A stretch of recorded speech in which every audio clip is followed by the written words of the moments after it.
Hello and welcome to this week's episode of The Failure Effect, a podcast about reclaiming the word failure and turning it into success. I am your host, Wayua Muli, and this week we'll be speaking to a very special young lady. Her name is Muthoni Ngugi. Those of you who are up to date with the celebrity scene in this country would already know her name. She is the owner of a furniture store called Gaze Furnishings Kenya. She is a mother of one, a 2-year-old, and this is a significant part of her story. We'll get to that in a little bit. And she is 27 years old. So, welcome to the show, Muthoni. How are you doing? Thank you. Thank you for having me. Karibu I'm sana. very well, thank you. Karibu, karibu. Asante sana. Now, your furniture store has been in existence how long? 7 years now. 7 years, my Yes. goodness. And there's a point at which you have made a turnover of 5 million bob a month. Yeah. So I am curious to know, where does your business acumen come from? Because for your age, this range of experience is unusual and refreshing. Where did you understand the ins and outs of business? Well, growing up, I did not see myself here. I actually just loved corporate. I loved the suits, Yeah. looking speak and span, going to work. But then along the way, I found my passion, and then here we are. Okay. So I have learned what I know now through experience, through constantly living through the whole journey. Yeah, Right. there's no book that can teach you how to run a business. Exactly. You have to Yeah. learn it from the ground up for yourself. Yeah. Through your own experience. So Yeah. when did you start? Tell me about the very first time you made your income and what you were doing. Well, I started in 2017. Yeah. So the seventh year should be this year. Mm-hmm. Yeah, I think the end of this year should be our seventh year. Mm-hmm. So should I tell you from how it started? From Yes. From how I was employed to Yes. Let's start at the top. yeah. So well, I was employed Mm-hmm. I used to work 2 jobs. So immediately after high school, I became a teacher. I became an English teacher. Yeah. Not only English, I used to teach Fasihi and literature because I was Wow. very good at it in high school. Mm-hmm. So I used to earn 4,000. Yeah. Then this very same time, I got another job as a tutor. Yeah. Later in the evening, so I was earning 3,000. So that like 7,000 at that time. That time was good money. Yeah. Yeah, and I was living back home. Mm-hmm. So later, I progressed to waitressing because I speak a foreign language. So I went to the hotel industry and then I became a waitress. So the salary now, of course, doubled. Yeah. And then because I had tasks to make it, I took 2 jobs. So I would do waitressing in the morning, different hotel, and then in the evening, another different restaurant. Yeah, a Turkish restaurant. Wow. In the morning, Italian. Yeah. In the evening, Turkish. My goodness. I mean, Yeah. that's a lot of hard work at the time. What was it that was driving you? Well, at that time I did not understand. I was too young. I did not understand why I was driven like this. But now, knowing what I know now, I think it's in me to just be hands-on with things. Yeah. Okay.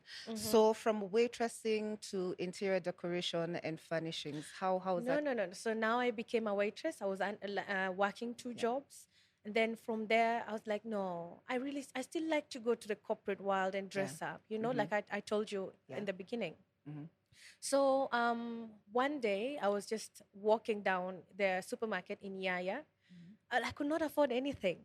Oh. Yes, so I was like, let me just, because I loved to walk down Yaya. Yaya had Mr. Price home. So I would love to walk and be like, oh, these things are nice. Yeah. So I met someone, and then that person, I think he had a disability. Yeah. So I helped him carry something up to the the thing that he needed help with, and then he asked me, "What's your name?" And and then he gave me a job as a PA. That's how I landed an office job. So everything just has been good. Yeah. So despite having an office job, I still continued working at the Turkish restaurant. So 2 jobs still. Yeah. So I'd sleep like 3 hours. Okay. Yeah. And you were paying, what was the business that you were paying for? Was it furnishings? No.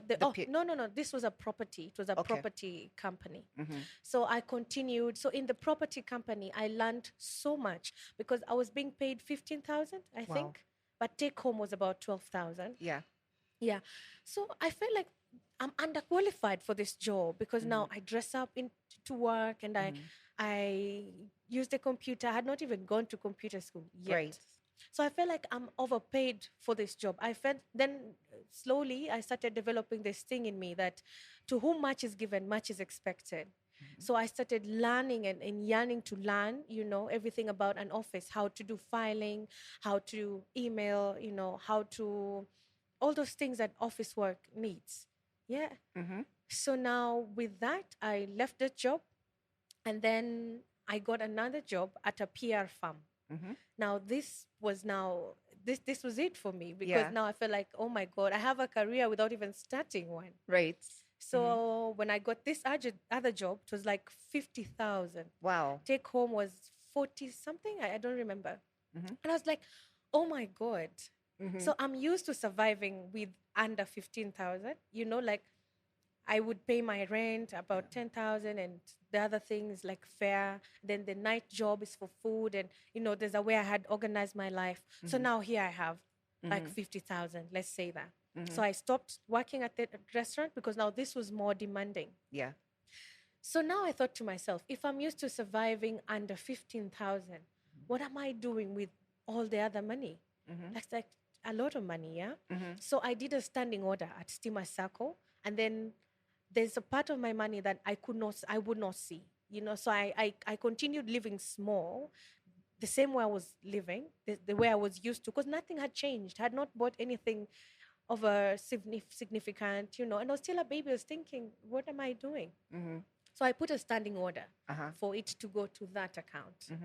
Yeah. Okay. So that standing order specifically, I needed a car. Yeah, because I was I was already now dressing up the way I want, the nails, the hair. Yeah. But now I'm thinking, matatu is they're kwanza this time when it's raining and you have to go to work, people are rubbing on your makeup, like, oh no. So I really needed a car. That's why I was saving up. So I kept saving up. Now in this job, the same acumen applied, like to whom much is given, much is expected. And this has been me. If I feel like you're overpaying or I feel like I'm under deserving, I work extra hard to prove to you that I'm deserving. So I kept pushing. So in this job, nothing would move if Muthoni is not in the office. Right. And I liked it that way. Yeah. Yeah. So I kept pushing. I brought in results. At some point now, I was promoted to sit at Kenyatta University. Was it 6th floor with the vice chancellor? Yes. It was a very executive floor to handle the KU account, to do Wow. BTL, that is above and below the line marketing. I've not gone to campus yet. Yeah. Itu ni kierere. Yeah. That's amazing. Yeah. So now I thought to myself, one day I was walking down the gate from KU to the admin block, and I'm thinking, God, look at my phone. I have an iPhone. I have this long hair, and I'm sitting at the executive floor. So I was telling God, please humble me, increase in me as I decrease. Yeah. And then an epiphany just came to me that, look, God has made you sit in a university to do marketing for them. We used to do newspaper ad. I used to check on it's called a strip. Yes. I would check, I would learn and learn and learn. And I've not gone to school yet. So it came to me that, you know what? You need to go to school. Right. Because if you're doing this out of just knowledge and learning and yearning for more, how about when you school yourself? So that's when I joined campus. I joined the Nairobi University School of Business, Lower Kabete. And so now I was studying and working. So when I left that job, I had some money for my car. You remember? Set Yes. aside. When I was promoted, I went to 70,000. Wow. Yes. Okay. So now I still maintained my Kadogo lifestyle. Yeah. So I had some money put away. So when I was leaving the job, eventually every good thing comes to an end. And then if you need to grow and expand your wings, you need to look broader, wider. Yeah. So I left the job.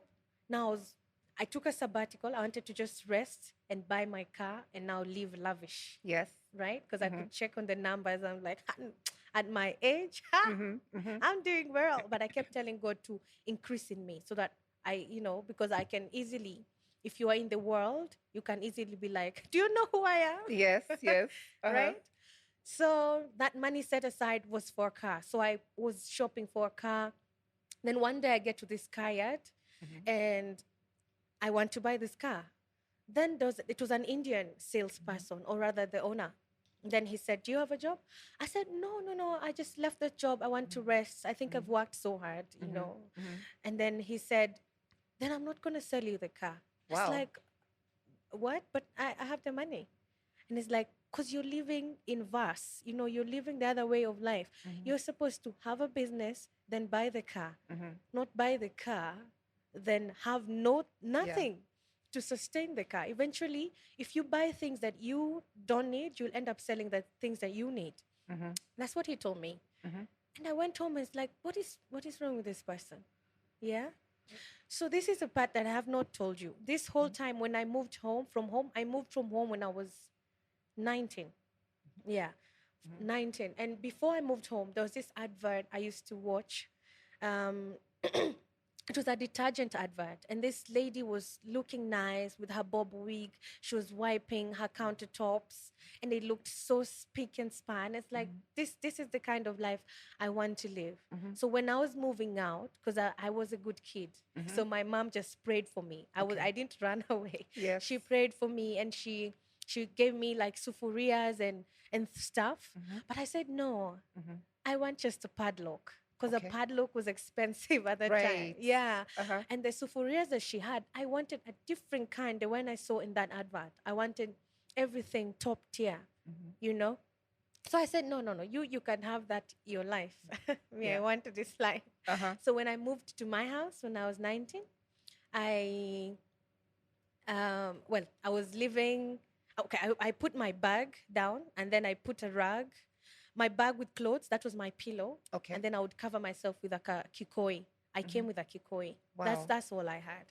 So I wrote a list of things I need to have in that house, like top tier things. So I dissected them into months. Like January, I need to have this kind of pots. And I still do that up to date. So February, I need to have a mat. Then, month by month. So I ended up ticking. And because I was ticking, my house just slowly was progressing and my space was becoming more beautiful. So the people who would visit would be like, wow, this is such a nice space. Because that time, interior was not a thing in the country. It was very, very rare. So, and then this other thing I got at that time, like there's a thing in my head that I use till now. You see those women in Karen who have nice things in their house and there's so many and so expensive. So I thought to myself, for these people to have these things, they have been collecting over the years. You can't just go to a shop and buy the best things at once. So that has been my mantra also for interior. So since then I've been collecting and ticking off my book and what. So when people come, they admire. So they want something like that. So then I just started selling. I'd be like, okay, that one I'm selling.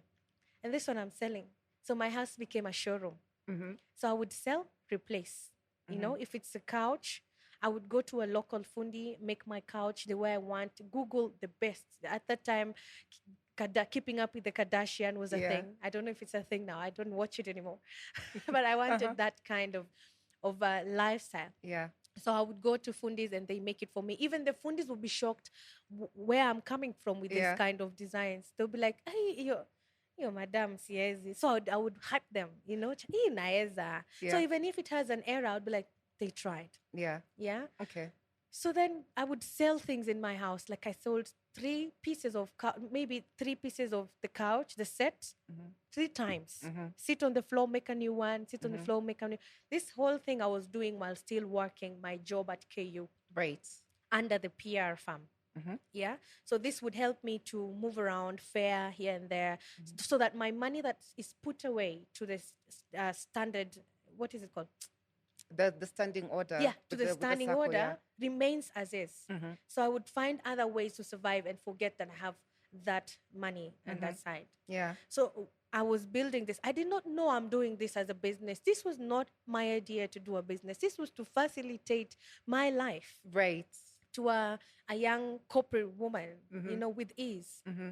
So when I left the job and that salesperson refused to sell that car for me, I went to, well, it's a fundi who approached me that I was using constantly. And he said, why don't you come with machines and then we can build something together? It's like, now that I don't have a job, I think I can do this. Right.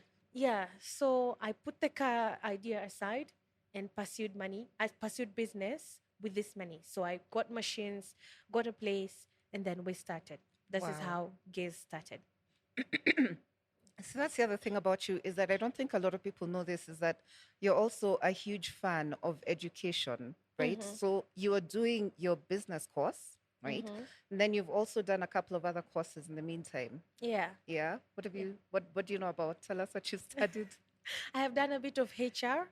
This was a need Yeah. for my business because the more we grew, the more there was a need of to manage people, human management, not human resource man. Let's just say human Yes. management, because I was now dealing with all sorts of people from all sorts of, lifestyle. And in my career, the people who have helped build a business are, they're a bit hard to deal with. Okay. So I had to take this course up for them. Yeah. And then I did flying. That is the private pilot license one. That is for me. Okay. Yeah, that is for me. Right. Yeah. That's excellent. Yeah. So, right. So you're here, you've got I assume you've got your degree. Well, okay. We'll get to the degree part. Yeah. But you're in school and your business is growing and everything looks great. And at that time, you're 23? Yeah. Okay. 23, yeah. All right. About there. 21 to 20. That is happening from 21 to 23. I moved at 19. Yes. So from 19, I had to know how to sustain that life. Yeah. And then my first house was 10,000. Wow. And that time, 10,000 was a lot. And my mom would be like, I have never seen someone who starts life from the top.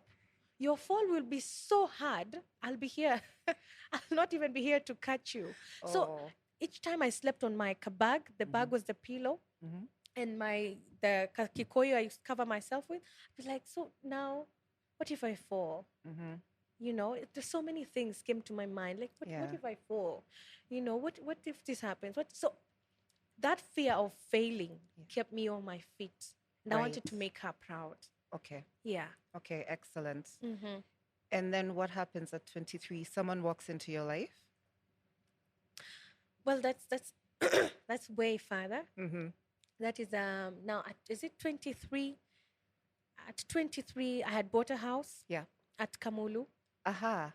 Yeah. Now because of this habit of saying, okay, we've gone. Yeah, we've gone way ahead. Okay, so let's come back. Let's come back. Yeah. We come back to now. I started their business. And I was flat broke.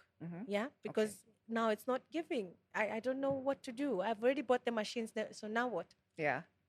I think I can say comfortably I'm the first person in this country to post furniture on Instagram. So I had Instagram account with my pictures. Then I just switched it all with furniture. Yeah, like imported furniture. I had not seen something like that ever. Right. Because so many people unfollowed me actually. Oh. Yeah, and some people in the DM are like, this is not what we wanted to see. Yeah. Yeah. Okay. So now, when I was doing that, I didn't expect to even get clients there. I don't remember what was my thought process of doing that. I think now it was a passion growing within me. Yeah. So I got a DM from a client on that account, and that seemed so strange. Wow. I know, right? And she brought me a deposit, I think, of 100,000. I went to pick it in Lavington in a mat. Oh my God. I was like, are they seeing my 100,000? Then I thought to myself, so you can make 100,000 from a call? This is serious. So I kept posting. I satisfied that client. She's one of my close friends till now. So I kept posting. Then people would come. It just became, I don't know if there was an algorithm at that time, but it was now on people's pages, and people who were interested were tapping on it. Yeah. So that is the first year. Second year, still no business. Like one that can pay at least my 10,000 rent and food. So I'm living hand to mouth. Right. I have a business, but hand to mouth. Yeah. So in the third year, I think, third or second, almost the end, when it rained, it poured. Aha. Oh my God. Uh-huh. It just came, clients came in, referrals after referrals. People were happy. These are now intricate designs that people are not used to, at the time. So that's when the business blew up. Oh, wow. Yeah. So when the business blew up, I was able to buy a house because my mom, my mom on my ear all the time. She's like, you need a house. People, the old people. Yeah. They feel like you need, when you just bump into somebody, you need to secure property. Yeah. So I did secure property at Wilston Homes. They were so helpful. Uh-huh. Very helpful. Yeah. How did that happen exactly? Well, they came to my store. Yeah. And they were like, we need to sell your property. This is the thing about entrepreneurship. When you're in it, you feel so small. But the people who are watching, they see you so, it's like, it's a big thing. Enigma. To them, you're like so successful. But as you walk, even to date, as you walk within the entrepreneurship journey, you feel so small, So I don't know what they saw in me. Why was I shortlisted to buy a house? I was just a baby. Yeah. So I told them, no, I don't have the money. And then they said, how much do you have on your phone? I said, 300,000. And then they said, okay, to pay you, give us that one. Here's the offer letter. Yeah. It's like, what? So I can buy a house with that amount? They're like, yeah, so you can give us that as a commitment. Then we can draft a payment plan for you that this is how you'll be paying for the house. So we drafted a payment plan for paying, I think, 100,000 weekly. How I made it, I cannot say I don't know. Yeah. It was through constant hard work, pushing for sales, satisfying clients. Satisfying client is the key word here. Yes. Yeah, because they keep coming. Yeah, so that's how I got property. Okay. So, but the house was off plan, so you didn't move into it immediately. No, I did not move into it immediately. So I had a plan of moving to that new house. Then I met someone.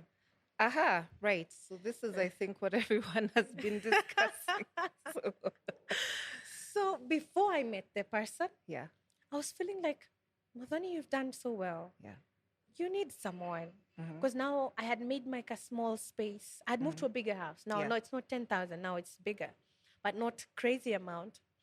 Yeah. So it's now beautiful. The chandelier, there's a dining. Like it's now that Kim Kardashian standard. Yes. So I would feel so lonely, just cooking by myself, eating by. It was just so lonely. I don't know why I felt like I needed a husband. And I was a baby. Yeah. As pastors, I would have even just continued studying or whatever. Yeah. So I met someone through a friend.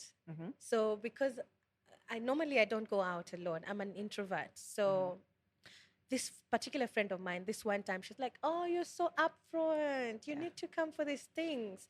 So she insisted and I went. And then through her, I met someone. Yeah. So. Okay. All right. And you fell in love? Yes, not instantly. Yeah. Not instantly, but eventually. Okay. And he swept me off my feet. Yeah. I mean, literally. Yeah. Yeah. Literally. He was that guy. He came in a chariot. Okay. Well, right.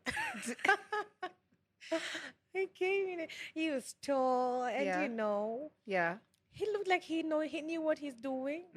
He was in the right age bracket that I needed. I felt like my mind needed. I liked older. Yeah. I hope I don't get misquoted for this. Older, like I can handle 10 years older. Right. Because I need to be talking to my man about devolution and and I don't need to be asking you what is happening in Russia and you're like, Putin is fat. I hear you. Yeah, so he said he's 35 and he just ticked off my, my list. Usually, I'm such a writer. Yeah.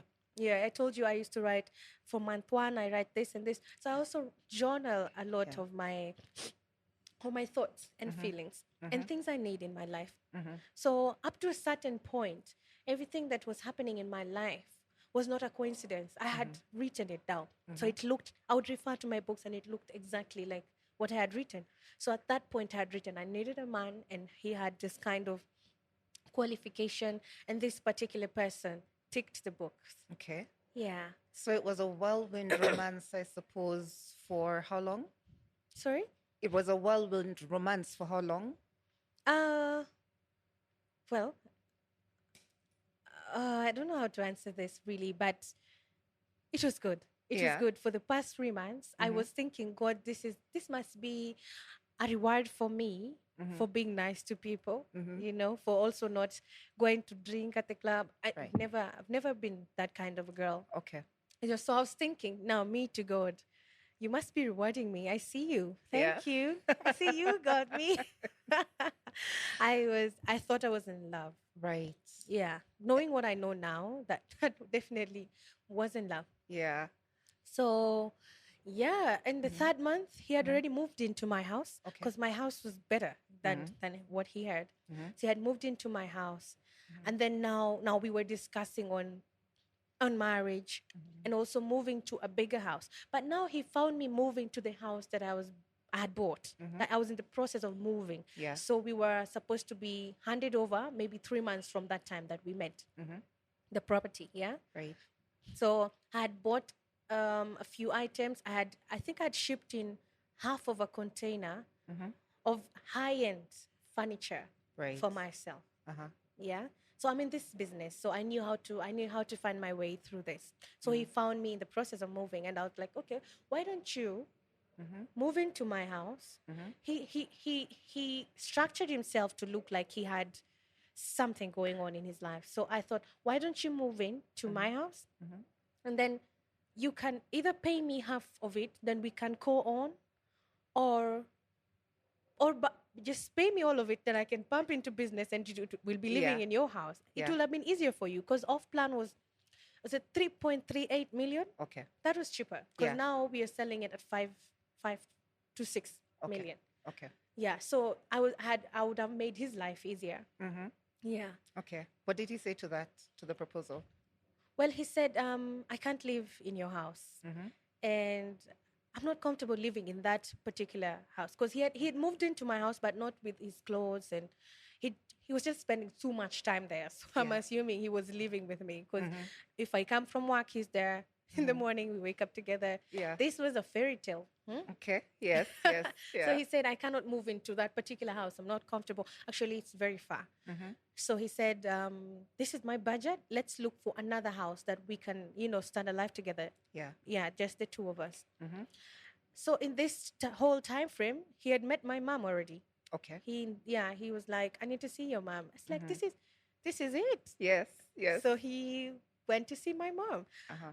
But wait, before he went to see my mom, it was my mom's birthday. My mom is very Western in her, like she's not so traditional. So you would invite a boyfriend for dinner. I have never, but it was allowed. Yeah. Yeah. Yeah, because I had done well for myself. So there's no way she would be like, don't bring boys Yes. here. Yeah. But for just self-respect, I knew the person I'll take would be the one. Exactly. So it was my mom's birthday. That was July 31st. And so I invited him. And he didn't show up. Oh, my goodness. He didn't show up. I waited. I was embarrassed. I was home. I think I went home and cooked and all that. And so I was ready. My mom was ready. My mom even did makeup to see this man that I'm bringing because I've never brought a man. Yeah. So he didn't show up. That was another red flag that Yeah. I ignored. My mom took it to account, but I ignored. He's like, so why would someone be invited to your mom and stand us up? It doesn't make sense. Did he have what was his excuse? He said he got cold feet. Okay. Well, Red flag though. yeah. Uh-huh. So fast forward, he still met her. Yeah. I think he met her or they were on phone, but he did meet her. Yeah. So this is 3 months or 4 months in the relationship. Now we are planning to move. So I used to like praying and fasting, but not in my house. I would go to a mountain. It's called what is Kili? What is it called? How is it? I'm forgetting that name. In Machakos. In Machakos. Uh, Because I'm a fan of that place. Everything I have is from that place. God, I know I have it in my notes. Wait. Catoloni. Yes. Yes. Okay. Catoloni. It was Catoloni Prayer Mountain. Yeah. So I used to go there a lot. I'd frequent there so many times. Yeah. When I feel that I'm getting weary, I'll just go. Yeah. And I don't mean weary in terms of money and all that. It's just as a person. I would feel like I need refilling. Yes.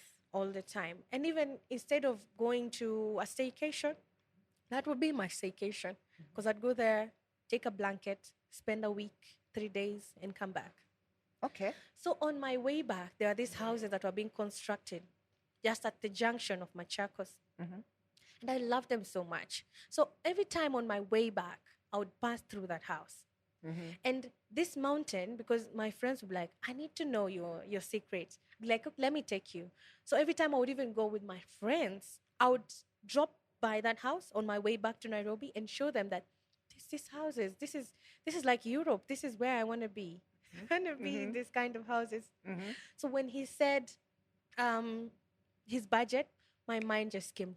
I just ran to that house, and I knew that's where I wanted to go. So I took him there. He loved it, but he was like, no way, there ain't no way I'm living out of town, because that is out of town. And my personality, I love to live away from civilization. I love to live in the bush. So with time, he bought into the idea and we moved. But now on moving, he was the one to facilitate the rent, and then I come with the furniture because I had already bought the furniture. Yeah, so I came and did the interior, staged the furniture, blindfolded my husband. How is your husband? That time, I'm saying, Yes, I get using it. that term very Yes. lightly because I know what a husband means now. Yeah. Yeah, so blindfolded my husband. Yeah, he's now surprising him to the big mansion. Yes. He came with his clothes in the trunk. We really wanted to start life together. No suitcase, no nothing. We just started everything brand new. Yeah. Yeah. So Okay. that is my fairy tale story. Right. Okay. And the honeymoon phase continues even after you move in. So, well, before that, before we moved to that place, we had a bit of altercation. This is what the thing. If we had a disagreement, he would be quiet on me for 2 weeks, and that would kill me. Yeah. It's mental torture. Knowing what I know now, Yeah. that is a red flag, Yes, ladies. yes. Don't date people who cannot communicate why they're feeling, and maybe ask for some time and be like, I cannot talk now, but I will talk about it later. Yeah. Yes. So he would be silent on me, and that killed me. Yeah. So at some point before moving to the new house, I had called it quits. Okay. Be like, so I was on phone with him, telling him this is over. We can't do this anymore. I can't keep hurting like this when I want to talk and you don't want to talk. So I was ending things.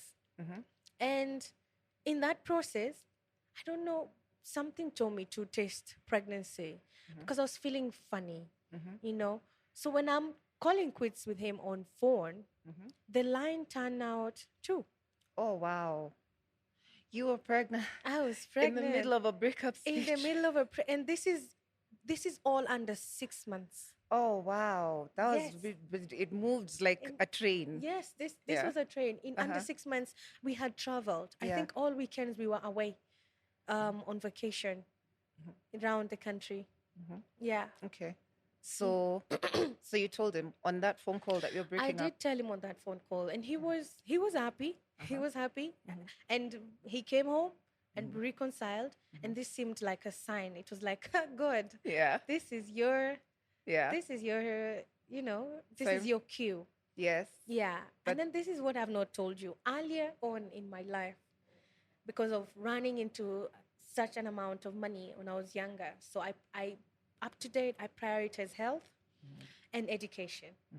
So there's a time I did a full body scan, and my egg count was like 0.001. Wow. Yeah, I'm glad I did that Yeah. because I think many ladies, I speak this with a lot of emotion, many ladies they cannot give birth at a later age because they did not know this about themselves when they were younger. Yeah. Maybe if they did this test when they were younger, they would have had just maybe a chance, like one shot to go. Yeah. Because the guy at the time, he told me, you need to have a baby sooner than later. Because my chances were like this slim. So the older I got, the more the eggs disappeared. Okay. So I had this in me. So also now when we met, I also intentionally wanted to be pregnant. Okay. But I knew at the back of my mind, it's not possible. All right. So when this happened, Yeah. I knew that this is God. This is now an answered prayer. This is the sign that this is the chosen one. Right. My young self telling my damn head. No, don't beat yourself up too much, I mean, so, okay, great. You're pregnant. You and your husband, you can now move into your house. So I guess after this, you do the blindfold. Yeah, now we are pregnant. So Yeah. now moving in the mansion now makes even more sense because we are going to have a little family coming up. So then before also moving, we did a vacation, like a baby moon. Yeah. And yeah, I think I paid.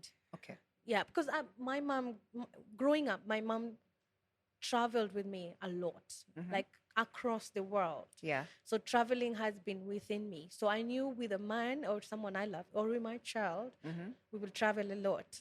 So that one, I think I paid almost travel. This is what happened. If I pay for this one, he'll pay for that one. If I pay for this one, he'll pay for that one. Yeah. But mine landed on the expensive Yes. bar. Right. Yeah. So now, in one of these travels, the baby moon, we had an altercation and he was verbally abusive and also a bit of physical. Wow. Yeah. This is while you're pregnant. This is while I'm pregnant. I think 3 months. So he hit 3 months you. or 3 weeks because now we've just gotten to know the news. Yeah. Yeah. So he hit me, I think with a chair or a towel. It was across the room. Oh and my he gosh. said, bitch. Yeah, he said those called you names. short words. Yeah. Yes. That's like, oh my God, the love of my life is angry. What Yeah. can I do to save the situation? I must have made him this angry. So I beat myself up so much. I was like, I'm sorry, please forgive me. It's like all those words. Yeah. And I could not believe this is happening to me. This is not real. This is a Yeah. dream. It felt like a dream. Yeah. Because the fight went on, I think from 11 a.m. to midnight, around 1 a.m. He still had not calmed down. And I drove to my friend. No, I didn't drive. I took a tuk-tuk. It was Yeah. in Mombasa.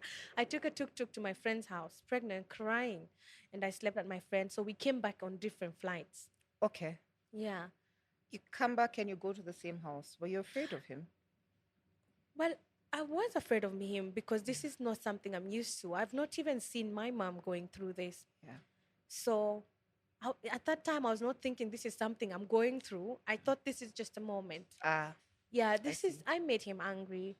Yeah, the thing is, I had a friend who was from the opposite sex, but just a friend, yeah? How I grew up in Europe. So having friends of the opposite sex is such a normal thing. Yeah. And in Europe, boundaries are very clear. Yeah. You know? Because up to date, well, my dad passed away, but my Belgian dad, but up to date, my mom would sit with her now husband and her ex-husband and have dinner Right. with all of us. So it was normal. It was Yeah. an upbringing. So I thought it's me who needs to cut this friend off because it's upsetting him this much. Yeah. Okay. So that's what happened. That's the first time Right. someone laid hands on me. Okay. Yeah. Because he was upset that you were talking to a male friend. Yeah, he was upset. So got it. I apologized so much. Wow. Yeah. Did he continue? Did the violence escalate, or was that the one time? So every time we'd have an argument, each blow became harder. Okay. It was a slap. Then the next time, 2 slaps. Then the other time, 4 blows. Yeah. Yeah, Okay. and I thought it was just him angry. Yeah. So you see the thing of you take someone with all they are. I Yeah. was like, it's okay. I will focus on the good things that he is. Mm-hmm. So let's forget about that. And I suppose there are those phases where you will have a period of really great fun times until the next time he gets violent. Yeah, when Yeah. when it's fun with us, Yeah. it's fun, like drug kind of fun. Yeah. Like ecstasy, Mm-hmm. extremely fun. Mm-hmm. When it's bad, it is witchcraft bad. Yeah. It is bad. Yeah. Bad that you're begging God to take you out of this situation. Mm-hmm. Yeah. Yeah. But then you're pregnant. And I suppose walking away is hard. Yeah. So I'm pregnant. Mm-hmm. So I cannot walk away because the people around me, my mom and aunties and people who are older, they're like, ndoa ni kuvumilia. Yeah. Yeah, hizi vitu zinafanyika. Tikofi tu, watu wengine wamepigwa ngumi. So Yeah. you need to buckle up. It will Yeah. get better with time. Okay. That's all I got. All right. Okay. Eventually, I suppose it's time to give birth. How did that happen? Well, because of the violence, it continued violence and now cheating, verbal abuse. There was a time we had a fight and my water broke at 6 months. Wow. Uh-huh. Yeah, so I had to be rushed to the hospital Okay. to save the baby. And then I gave birth, and then we had to sit for like 2 months Yeah. in the incubator for the baby to grow up to term. She was born with like 1.2 kgs. Wow. Yeah. So definitely needed special care and support. Okay. And you stayed in hospital with her Yeah. during these 2 months. What was he doing in the meantime? In the 2 months, he had been living with somebody else. Yeah, a girl In your house? in my house. Yeah. Okay. Right. I'm struggling to look for the good here. Did he at least pay the bills? I don't know. But did he was he there for you in any way? Yes, he was. Okay. He was. I cannot take that away from him. He was a provider Okay. at that time. Yeah. But we would share bills a lot. Okay. Because now we are married. Yeah. If he gets it, I get this. Yeah. For example, I told you the travel rule. If he pays for this trip, I pay for the next one. If I pay for these things, I pay for the next one. Yeah. Okay. Yeah. All right. Meanwhile, what's happening on the business front? Because I'm assuming you're still doing your own marketing for Gaze Furnishings, and that in itself is a lot of work. You're still the creative director, so to speak, of the business. And yet you've got this personal circumstance that's taking time, away from your business. I could be wrong, but what was happening with Gaze Furnishings? Well, I had a strong team. Okay. So I thought. Okay. So they were handling everything when I was handling my hat and personal matters. Yeah. You remember when I was telling you I imported furniture? It was like about 1 point something million, 1.5. That was massive withdrawal of cash from the business account. And then comes this trip, massive withdrawal again. So his hustle is different from mine. My hustle doesn't need massive withdrawal of cash from that account. You need, you know what I mean? Stability. You need stability. But Yeah. I was thinking it's in abundance, so no You way, can. in no way it will, Yeah. Ever the dry well up. will dry up. Then clients would come one after the other, following each other. So we were busy. Yeah. So I would not notice. Yeah. So when I was also hospitalized, I would still wake up, go and feed the baby, come back, take a shower, sit on my bed, and still work my laptop and my book and follow on clients, market, engage them. And yeah, so this whole period, 2 months, there's a certain branch that people were stealing from. Okay. Yeah, so sales will be made and not make it to the system. Oh, wow. So we used to make 5 million a month. That is a turnover. So one day I look at my books within that hospital time, Yeah. it's about 300,000. So 300,000 cannot sustain that level of business. Yeah, because Yeah. the higher money you have, the higher money you make, the higher the business Yeah. requires, or Yeah. the more it requires. Yeah. So Okay. 300,000 could not sustain the business. Okay. And then now looking into my account, I was living lavish with my husband, Mm-hmm. Yeah. living our dream life. Yeah. So that hurt my account Okay. and business account. So now this is where we are. The business is shaking now. Okay. Yeah. So Right. now what to do?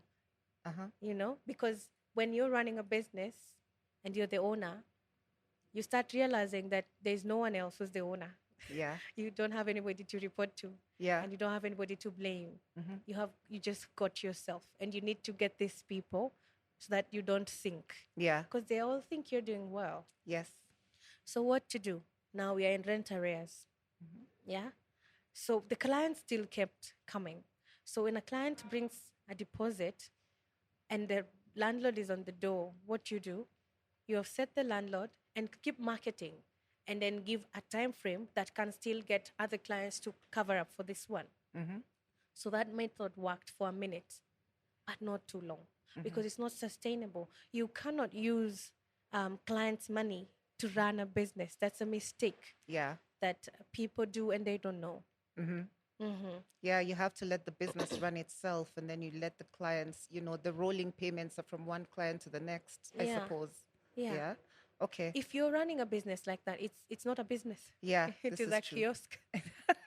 And you remember, this was built as a business. There's an accountant, there's all those people set to run this engine. Yeah. So you can imagine sustaining them. Yeah. That was one of my lowest points in my life. Okay. Because now I have given birth. My daughter is in the incubator. I'm counting days. I don't know if she'll survive. She's like this tiny. Yeah. My husband is shacking up with someone else. Yeah. Someone else. My business is tanking. And the more I use clients' money to run the business, the more I piss off the clients. Yeah. And you see, our business was fully founded on repeat clients. Exactly. So now I was taking pride in it, and not anymore. So that kills you. So to the client, they feel like you are a fraud. Yeah. But to you, you're dying, because that's not what you want them to feel, Yeah. because they've been referred. So they'll be like, but Nani referred me and you did very well. What is wrong with you? So this is the thing. We took longer time to deliver at that time, because now the business is struggling badly. We took longer time to deliver, but delivered excellence. That was the rule now. Yes. Because now we have accepted. You have to accept what you're going through. Yes. And now find something that they are pissed off, but they will forget the anger. Yeah. Yeah. After looking at the product. So they're concentrated on excellence, and still putting up intricate designs. Our designs are not normal. We sketch some, we get some from Pinterest, like we bring New York to Nairobi for you at affordable rates. So what we did is, now we deliver excellence, but take longer time, which is, clients are not as patient. As entrepreneurs pray them to be. Yeah. They are not. So I'm just curious to figure how are you juggling this, because like you say, you're in hospital, yeah. So when a client calls with a demand, how do you take your mind off your personal problems and focus on okay, this call needs to be answered, this needs to be sorted? As I said, it reaches a point in my journey, let me speak for myself, that you realize you only got you, and you have to wipe your tears and pick that call. Yeah. For example, there's a time we had a very bad fight, very physical. I think one of us was hurt. You and your husband. Yeah, Yes. my husband. Yes. Yeah. It was physical, and the client kept calling. I had to lock myself in the room. He's outside the room, like banging and loud, but I had to lock myself in this room, compose myself, and be like, "Yes, Furnishings speaking. May I help you?" Wow. Yeah. My goodness. It is important to grant people grace, because you never know what the person that you're talking to on the going other side through. is going through. Yeah. And I never wanted people to know what I was going through. I put a facade. Yeah. But there's this one time I had to tell people what I was going through, because now the fights became rampant. Yeah, but that is now after I left the hospital. Yeah. So now let's go back to the hospital. Yeah. So 2 months now I'm leaving the hospital. So he kept insisting that I should go to my mom, because the African tradition is that when you give birth, where do you go? To your To your mom. mums, yes. Because you know nothing, so your mom can teach you. Yeah. My mom and dad came for me, but I refused to go in their car. I said, no, I'm grown now. I have a house and I have a family. I'm going to deal with this hands on. I insisted on going home. Yeah. On our way home, he was hurling insults. Oh, wow. And I was wondering, are you not happy? I mean, the baby survived such a big turmoil. Why are you not happy? Yeah. He was just calling me all sorts of names.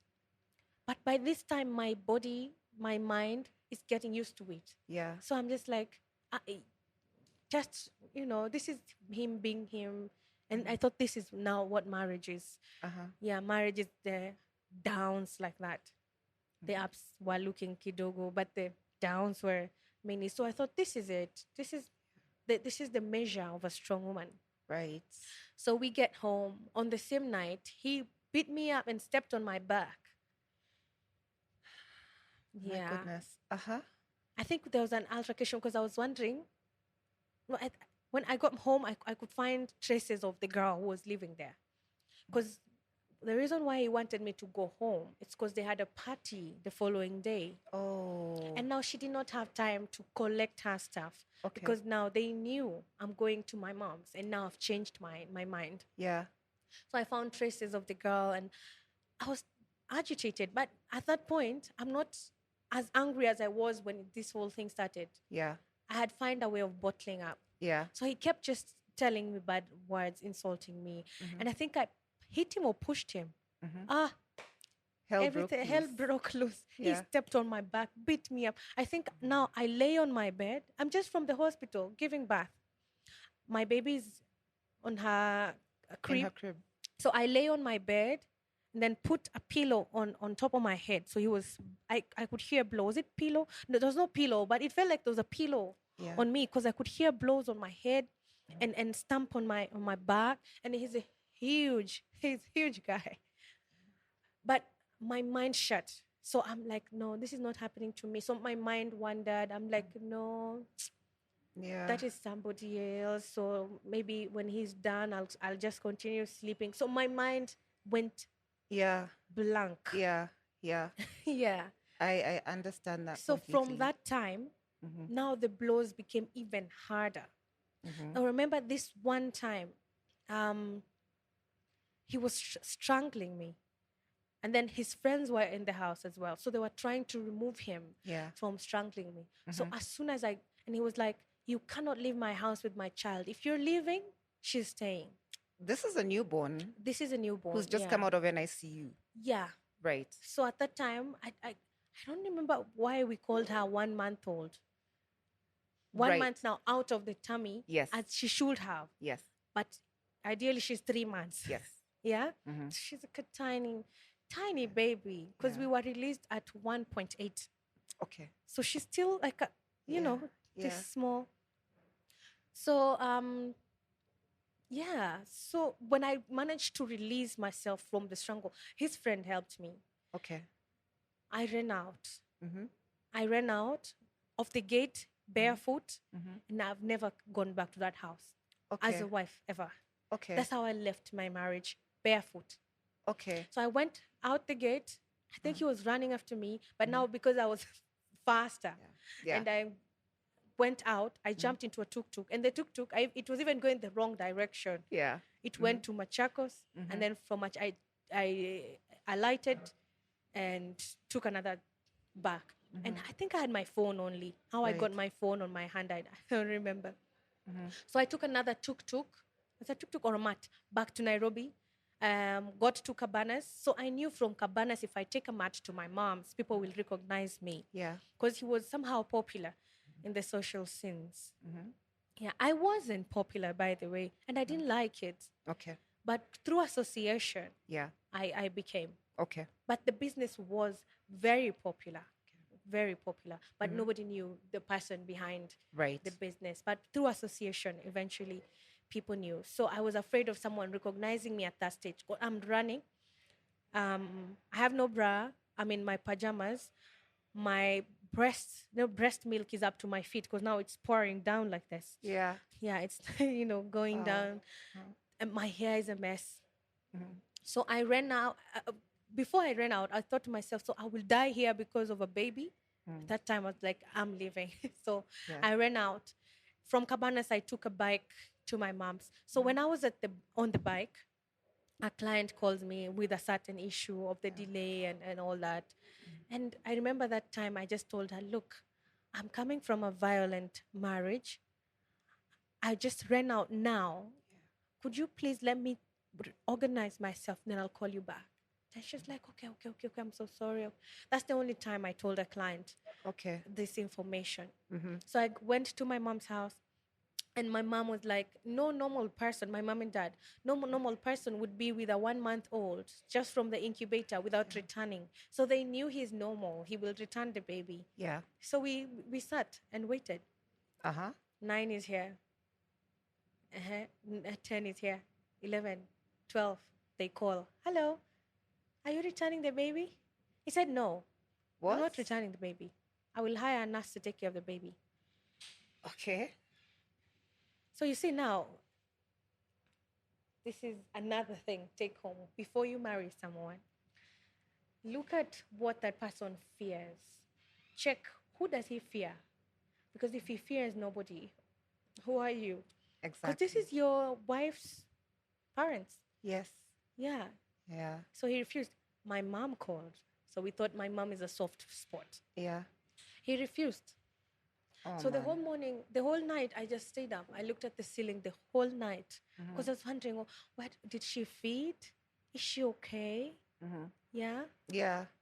Of course. So by 6 a.m., I had woken up, gone to the nearest police station, reported the issue. Police station, it's so funny. You have to say this story to 10 people. Like you're telling Kiprotich, then Kiprotich is like, Susan, hebu kuja Yes, hapa. kuja usikize.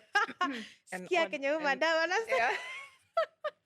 Yeah. Then you tell Susan, then Susan is like, Cynthia, where? Kuja usikie wenda wazimu. Yeah. Mm-hmm. So by the time we leave that police station and go to Chumvi police station, that was in now the area where we lived, so like 5 p.m. Now we have to explain the whole process again to 5 more people because Yeah. that's their zone. Yeah. So we go, I get protection from the police. They even come with AK-47. They're like, ksh, ksh. Yeah. I'm like, this person today, he will see who I am. Yeah. We are getting my baby. Yeah. So we drive with the police car, yeah, to his house. Then luckily or unluckily, we find him walking his dogs outside the gate. And yeah, just Does he give the baby back? Okay. it is emotional. No, I'm feeling emotional. I'm sorry. This is a tissue. No, it's fine. It is very bad sin. So we find him walking the dogs, and he's like, I'm not giving you any baby. She's my baby. I have equal rights. She's a 1-month-old baby. Yeah. Mm-hmm. Okay. So after persuading him, the police had to talk to him calmly. I was surprised. I thought police are brutal. Yeah. They need to be brutal because they came with AK-47. Yes. Yes. Yeah. So I later learned that they had to be calm and talk to such persons because he's also the father. Yeah. But ideally, I have all the rights. Yeah. So they spoke to him and he said, okay, you can get the baby, but none of you is getting in my house. So the baby was brought, this is like now 9 p.m. or 8, just very late at night. It's cold. So the baby was brought to me outside the gate. Oh. There is no building around that estate. Yeah. It was so cold. It was the most demeaning thing to do to a child, surely. Yeah. So it was brought to me by the gate, wrapped up. And so I asked the police to tell him, okay, so then give me my car so that I can drive the kid in a comfortable car. Then he said, there's no car he's giving. And it's my car. He met me with the car. Yeah. Yeah, so I went to the baby home and squeezed ourselves with the police back home. Okay. Yeah. Right. Then what happened? Like, does he call the next day to check up on you guys? What? Nothing. I don't remember if he called. At Mm-hmm. this point, I'm angry. Yeah. I don't want to talk. I Okay. blocked him everywhere. Mm-hmm. Yeah. So now I have a baby. My business is shaking. I don't want to go back to that crazy Yeah. haunted house. Yeah. So I'm back with my mom. Mm-hmm. And after like 3 weeks, I move out. So this is the mistake. I move out to, this is where the failure effect. This whole thing is a failure effect because Okay. let's talk back to the withdrawal of Yeah. money to live lavish, Yeah. then back to people stealing, the staff stealing from 5 million to 300. Yeah. And then now the third mistake Mm-hmm. is to go and live lavish, not live lavish, to move out to a bigger house. And it's just the two of us. The house is like 80,000. Right. The mistake comes in that I am living to prove to him that I cannot fail because you don't exist. Mm-hmm. Mm-hmm. But I don't remember that we were co-sharing bills. Okay. That's why it was easier. Yeah. Now it's not easier Mm-hmm. because now I just given birth. My cash flow is not the same and I've gone to a bigger house. This is to prove a point to him and to people because you have a certain image to maintain. Actually, if you have a certain image to maintain, you need to stop because Yeah. that's the fakest shit This is true. ever. Uh-huh. That is now what I know now, learning what I know now. Mm-hmm. So we are in this house. It's 80,000. The business is still running.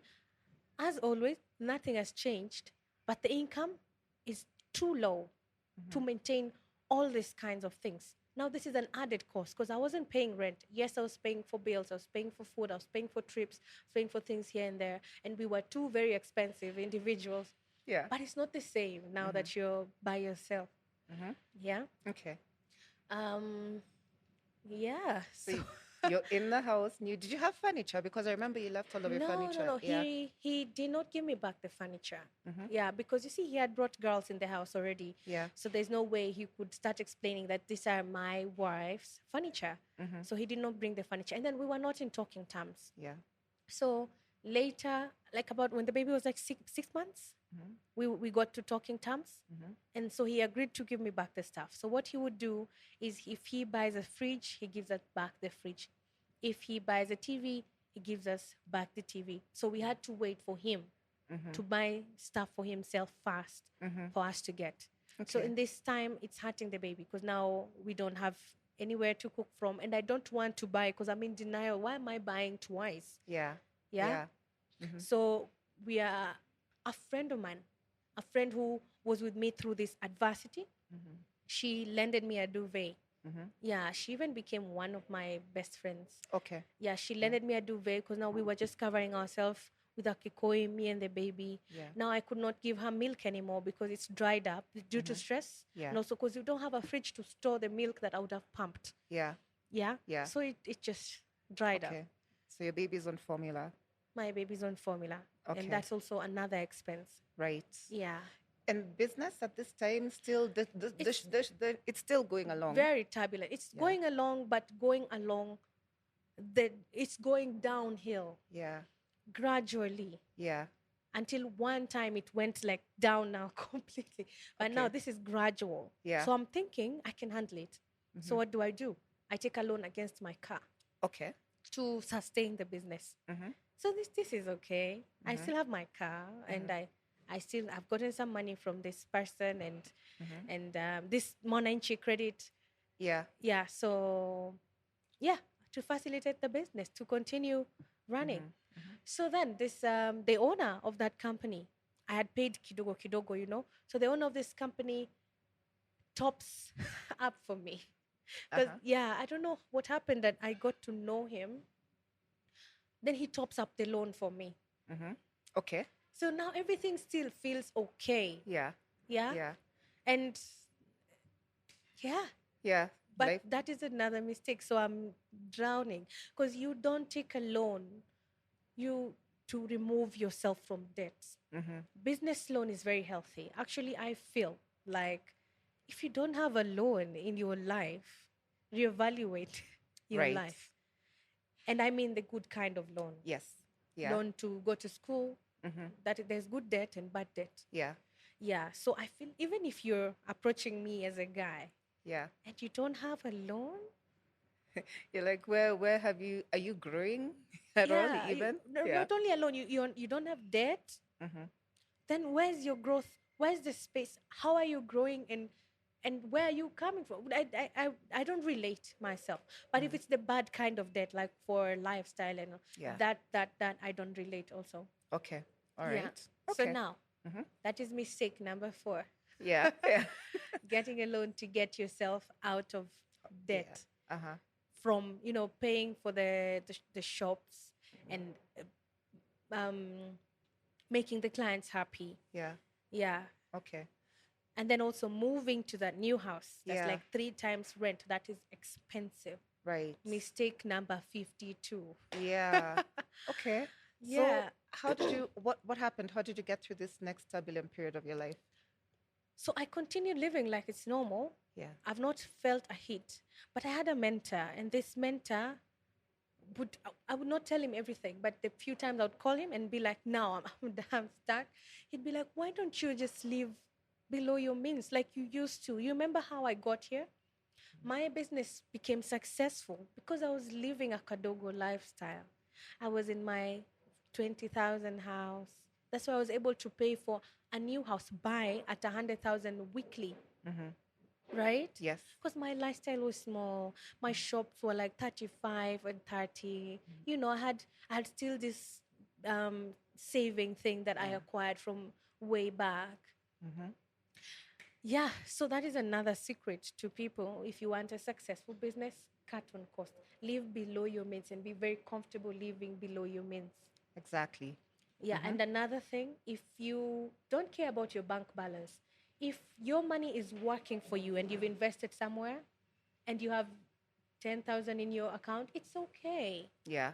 Now I'm getting more comfortable now Okay. saying that. Yeah. It's okay because you know what? There is something working for you. True. Yeah, that you've invested in. Mm-hmm. It's working for you. Okay. Yeah. So now, Right. but so he was like, why don't you reduce your lifestyle so that we can sort these people out? Because you're headed in the wrong direction. Mm-hmm. Yeah. Did you do that? No, I did not do that. Okay. The world, asiyefunzwa na mama. Yeah. the world, Funza na the world dunia. put me down Uh-huh. by force. Okay. Yeah. So what happened? I continued living like that, and then sometime March last year, 2022, Mm-hmm. the warehouse burnt down. Oh wow. Yeah. So Okay. this is what I didn't tell you before. So the person we started the business with, my partner, the fundi, in between the brand, he also, in between now, Gaze being the umbrella body, he started his own brand. Mm-hmm. And then there was another person who joined in. This is what we said to ourselves. We want to be the best furniture production and manufacturing company in the country. Yeah. And so we brought ourselves together and shared a working space. Okay. So anybody who would go to, it's called Living Art Brand Deco, and then Gaze Furnishing is the umbrella. So anybody who would go to this page or this page or this, you are still within our Ecosystem. yeah. Yeah. So we've locked the market down, and I can say we're actually the best in the country Right. by doing that. Because if I come to your house, like in every 5 people, 1 person knows Gaze Furnishing.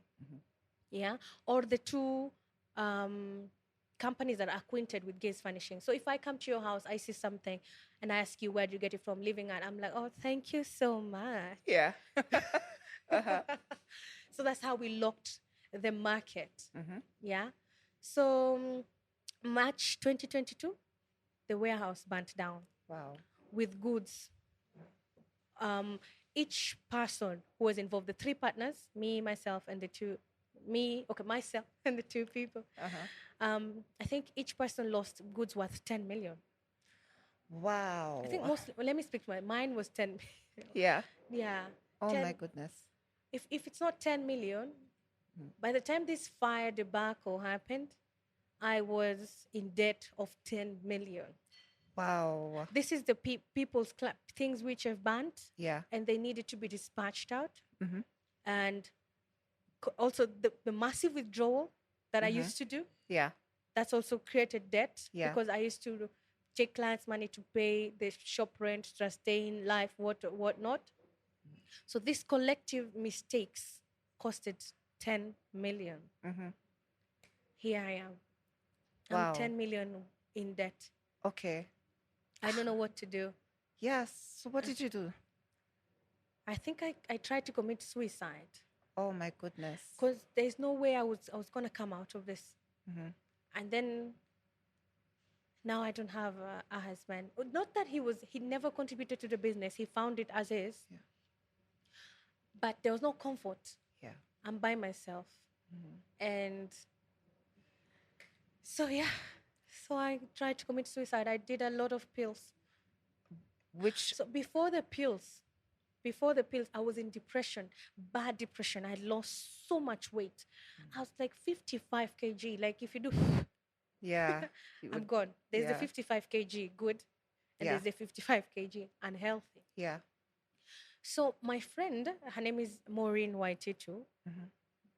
Well, I love that friend of mine. Yeah. So she met me and she was like, "We need to fix you. Yeah. You are in bad shape." Yeah. So she found an appointment for me at Chiromo Medical Healthcare Yeah. on emergency now, because it's not easy to find an appointment at that particular Yeah. organization. But she found an emergency appointment for me because I was in pretty bad shape. So I went through treatment and therapy and all that, and rehab. Is that rehab? Well, Not drug rehab. okay, not drug rehab, but just my therapy. Yeah, mind you rehab. are rehabilitating your emotions. Yes. Yeah, and this time still we are not somehow not in good times. Is still the partner that I had, and he would be like, "You see, I told you she's crazy. She's admitted at mental hospital." Yeah. Uh-huh. So I got pills. There was Domicam, sleeping pill, heavy. Yeah. For mad people, and then the antidepressant. Yeah. Yeah. So through this depression, I stopped therapy, I think, but therapy was working for a minute. But now, this is another part. When we started talking, it's like we were getting back together. So the therapist would be like, "I'm talking to you, Muthoni. You're comprehending, but the doing part is the harder part, because now you have to do it and you're still with this person." So it's like when I'm talking to you, you feel good. It's a feel good process. But when you go, Yeah. you're still doing the same things. Yeah. Okay. Yeah. I feel like I'm getting No. nostalgic. Is nostalgic on the positive or negative? I suppose it depends on your level of attachment. Although you are, quite healed right now, still on the process, but quite healed. So I totally understand that your perspective will continue to change. Yeah. Yeah. Yeah. So now I tried to commit. I didn't try to commit. I did commit. Okay, I'm not dead.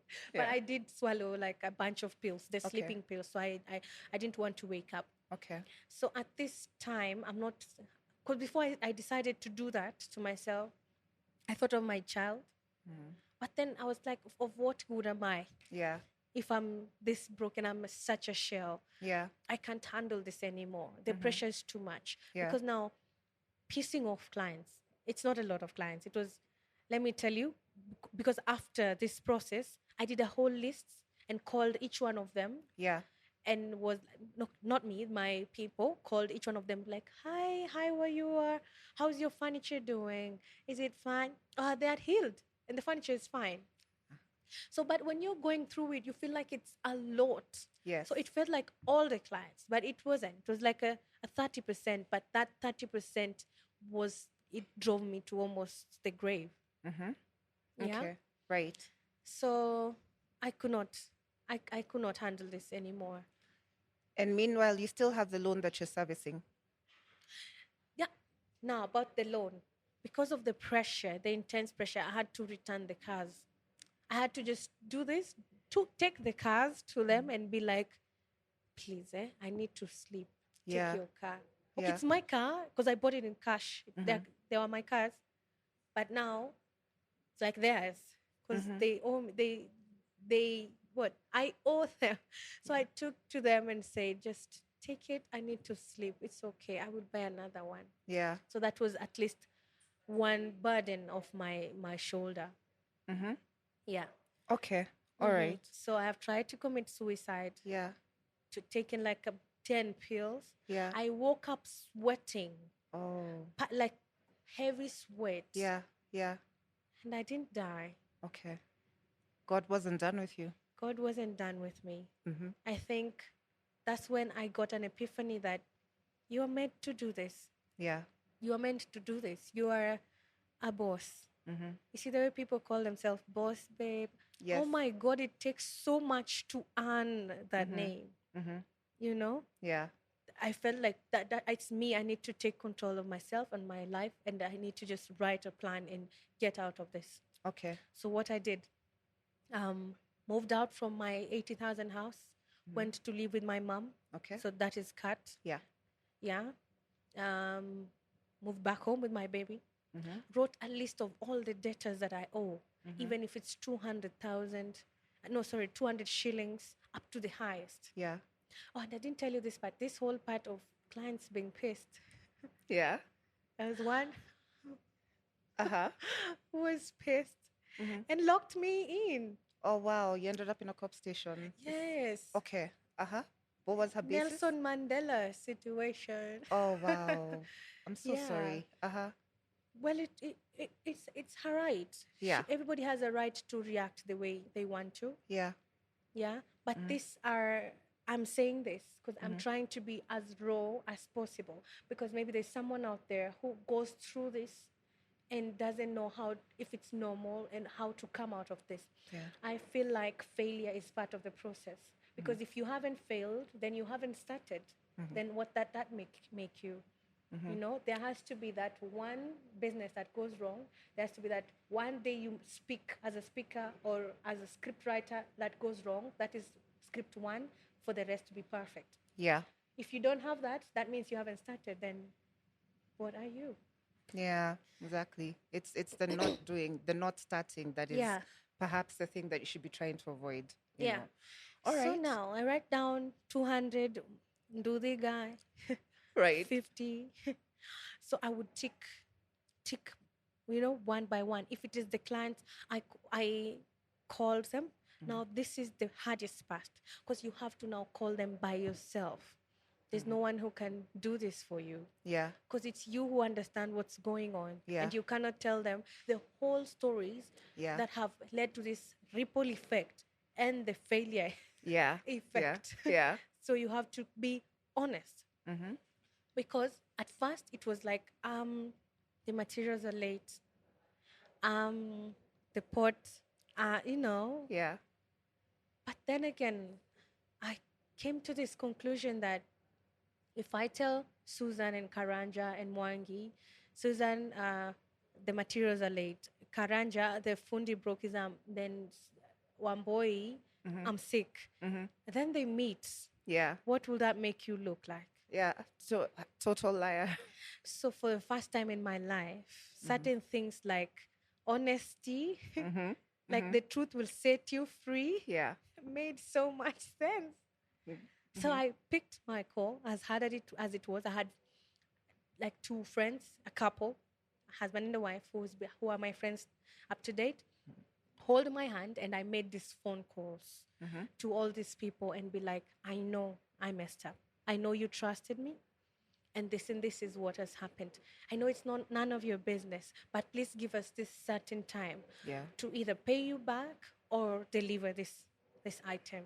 Okay. So some were, I think most, because of also, I put a lot of prayer in this. Before I talk to the client, I'd be like, speak through me. Like Moses could not speak, and God appointed him. And he said, I cannot speak. I'm a stammerer. And God just said, you just go. I am who I am, and I will talk. I will talk through you. Yeah. So that's the verse I kept with me as well. I'll be like, speak through me to these people because they're your people. Misikuwaumba, talk to them so that they can be less harsh on me. Yeah. So some of them agreed to that payment plan, some of them agreed to the furniture. So we somehow, I think up to now, we are like 90% off that list. Wow.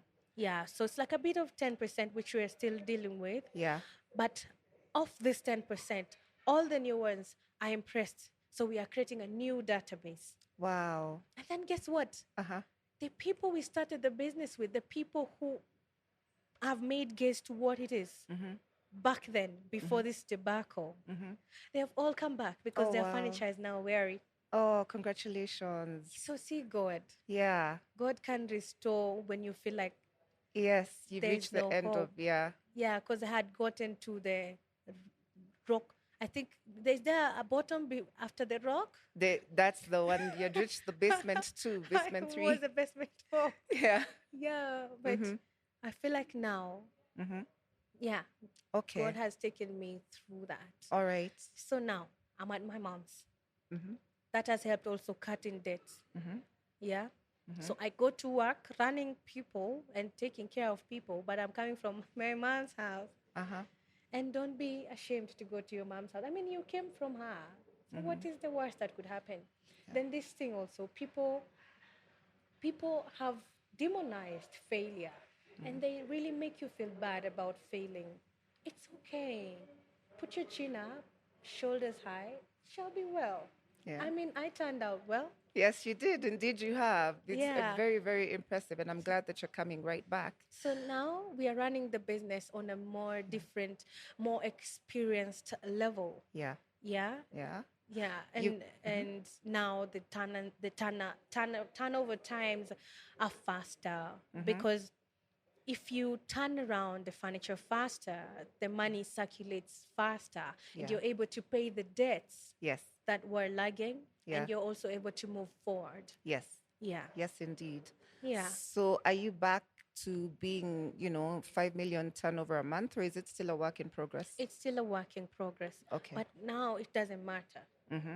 I can say I'm successful, not because of the money I have seen or have made, all the possessions we have had and lost. Yeah. It's because of the core values that I have acquired through this whole process. Yeah. And it's because I can empower somebody who is almost at that stage Yeah. or who is afraid to get there to come out. That Okay. is my success story. Right. That is now my definition of success. So now it doesn't matter to me how much we make, which the money will come eventually if you get to that still point. Now it matters being a guy in a room who can create a solution when nobody else can. Yes. Yeah. Okay. That's what matters to me now. Excellent. Yeah. And your ex, have you worked it out? My ex, well, we've not spoken in a year. And yeah, I take care of the baby by myself, which I'm okay with. I am okay with that. And people who also are single moms and you single-handedly take care of your child, it's okay. It is your child, Yeah. And she gives me strength to wake up all the time. And also fending for that little girl. It's like what there is for me now. Yes. It's so fulfilling. Yes. Yeah, so Okay. we've not spoken in a year, and I moved on, and completely moved on, and like so bad, so that I take care of my little one by myself Yeah. because I don't want that whole thing that I went through. Yeah. Yeah, because it was really, really bad. Whew, my goodness, what a story. Wow. I feel like, first of all, I've gone through an entire masterclass in business, but also the ups and downs that you've been through. And thank you for being so candid with it. I'm pretty sure we all have lessons that we can learn about GBV, domestic violence, the red flags you should be seeing, the things that you can't see when you're blinded by love in the very first days of your relationship. But also, I think there's an important element there in that when people ask, but why didn't you leave, right? Yes, people Yeah. need to have Yeah. grace on Yes. people who don't leave GBV Yeah. relationships. Yeah. Yeah. Yeah. Because if it was as easy as living, I would have left. Yeah. It's not easy. If it was a switch, I was telling a friend of mine, if it was a switch, I would not switch it off. I would yank the whole Yeah. socket Yeah. out of the wall. Yeah. It wasn't easy because I love this person and I'm in denial that this person is like this. Yeah. Yeah. Yeah. And the cheating and all that. Yeah. I'm lucky to have come out alive and disease free. Yes. But Wow. have some grace while dealing with people who are like that. Just walk, check up on them, and don't Yeah. be like, "Kwani wewe tumiangi akili?" Yeah. Yeah. I Yeah, but agree. constant, don't leave them. Don't leave them. Just walk with them through and be more graceful Yeah. while dealing with Yeah. that kind of situation. Wow. Oh, and another thing Yeah. that I thought it's about that. I thought that was love. Love is so different. Love is kind. Love is patient. Love is giving. At what point do you feel like someone who slaps you so damn hard Yeah. is within what the Bible in Corinthians said about love? At what point? Yeah. So people complicate love with their own definitions, but it clearly has a manual. If you follow the guide, you will not be abusive. Yeah. You will have more compassion. Yeah. You will have remorse. Yes. And you will not beat anybody. Amen and hallelujah So that to is that. what I learned also in this process. Let's not complicate. If the person is not patient with you, they don't love you. Yes. Walk. This is true. This If is the true. person slaps you, you cannot slap someone you love. Yes. Walk. Yes. Don't be afraid to walk. Yes. Because now see, if I had walked sooner, we would have saved the business. Yes. And now, because now that has taken me back, according to how we were supposed to be during this year. In 2023, we were supposed to be, because we're an SME, maybe we would have been corporate. Yeah. Yeah. Yeah. So, but it has taken me back because I did not know what love is. Yeah. And I did not know what I deserved. Okay. Yeah. Wow. Okay. On that note, I think I'm going to leave us all with a couple of things to think about. I'd like to join you all for spending time with us and listening to Muthoni's fantastic story. I do hope there are lessons that you can take from it. If we're looking for your furniture shop, where do we come to? You can come to Next Gen, Suite 39, first floor, or Utawala. Yeah. Where in Utawala? Utawala near Astral Petrol Station. You'll just see a big banner. It's either Living at Brand Deco or Gray's group of companies. Okay. Just ask for Muthoni. I can attend to you directly. Okay. Yeah, because I love what I do. I enjoy what I do. And this is what I was meant to do. Excellent. Yeah. And you can also use the social media handles that you see over there on the screen to get in touch with Gaze Furnishings and check out their absolutely fantastic pieces. So on that note, I bid you all goodbye and see you next week for another one just like this one.